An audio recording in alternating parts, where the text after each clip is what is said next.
What's going on? So, if you've been following us for kind of any decent amount of time, kind of here lately, you've been noticing really a shift. Well, I guess if you've been with us for a while, you've noticed a big shift in the way we talk about nutrition and food and eating and things like that. So, when we first started, we were real hardcore, kind of more on the paleo movement, and we saw success with people getting that, kind of getting some good results and stuff from that.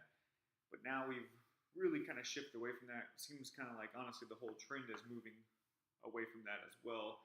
Even people who were kind of super hardcore paleo have started to incorporate kind of more carbs and things that aren't so kind of paleo-ish back into their diets and their food. Is kind of becoming more acceptable.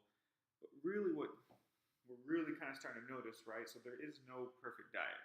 If you feel like your diet's perfect, I'm sorry to break that to you, but there is no perfect diet because people are so different. Preferences are different. What people need, how their bodies respond to foods are so different. There is no perfect diet. So, my perfect diet is something completely different than yours is. But there are certain principles and there's certain habits that we can have no matter what diet we're going to eat. And these are what's going to help us to be successful. So if you've kind of read like I said, been following the last like 3-4 months, we've really been kind of hitting a little bit more on habits. So I talked an article a little bit about like mini habits, how to create these habits up in order to have success long term. Because this is the problem with diets. So diets aren't sustainable, right? They're so restrictive. They make us cut out so much stuff that we can't keep doing that for a very long time, right? We can do it for 6 weeks to hit a goal, but then what happens? People fall apart after the 6 weeks, right? We've all seen it. We've probably all done it. You have a goal, you get to your goal, and as soon as you hit that goal, you're out. You fall off the wagon for some reason, you can't get back going again. We see that constantly with people. And the reason is because you never truly created a habit. You got this diet that you followed, but it was so restrictive that really deep in your mind, there's no way you knew you wouldn't be able to do this long term, right? Because if I can never eat carbs again, kind of like I said, like coming back to a little bit more traditional paleo, keeping super real low carb, I mean, that's way too restrictive for people. So today I'm going to try and talk about kind of one of the big habits that's really going to help you kind of move forward, so the more you create these habits, you're going to see long-term change.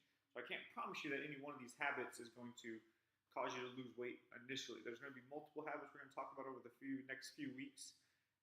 There's actually a bunch of them that you can kind of create. I'm going to talk about 4 kind of main ones, but putting these things all together will definitely help you with long-term success of seeing the weight loss and making these habits, just like brushing your teeth in the morning, right? It becomes a habit. Or whenever you brush your teeth, whatever time of day, it just is a habit. You don't have to think about it. You might be tired just sitting there brushing your teeth still, right? Because it's so ingrained. It's such a natural part of what you do. That's how eating needs to become. So one of the biggest things we hear about people who are like dieting constantly is, man, I'm always thinking about food. My whole life is about food. Well, that shows you right there we're on a path of, right, we never created a habit then. Because you don't always think about brushing your teeth. You just do it.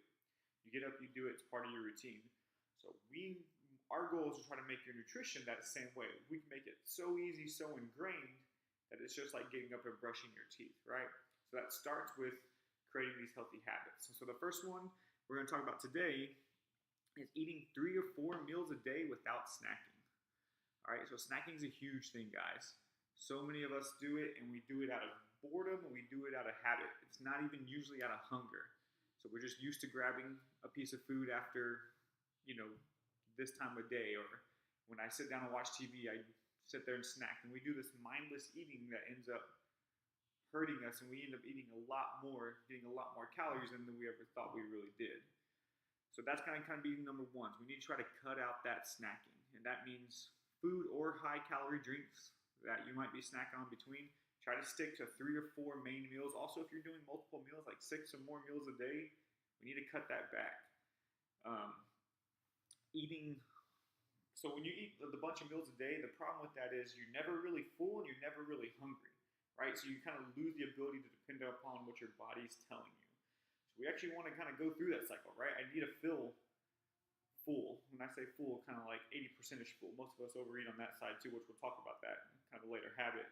But also need to feel a little bit hungry. That's a normal part of life. We can't be scared of feeling hungry. Like I don't need to feel hungry all day, but I need to feel feeling hungry 30 minutes to an hour before I eat is completely normal. So eating 3 or 4 meals a day, cut out the snacking. So stick to that habit. Try to get it for at least 2 weeks. And then, like I said, next week I'll talk to y'all about kind of habit number 2. But like I said, try to stick to this for the next at least kind of 2 weeks or so before we really incorporate the next habit. All right, because if you don't get this one down, you start adding too much on, you're gonna fail. That's why diets a lot of times fail people, right? Because I tell you to make 100 changes at once. Quit eating all this, do all this, eat only this time, don't eat breakfast, whatever. It's just all these things at once, and it causes us failure because it's way too much. We're overloaded. So we don't want to overload you. Stick with the one habit, get it nailed down, then we'll move on to habit 2. All right, guys, later.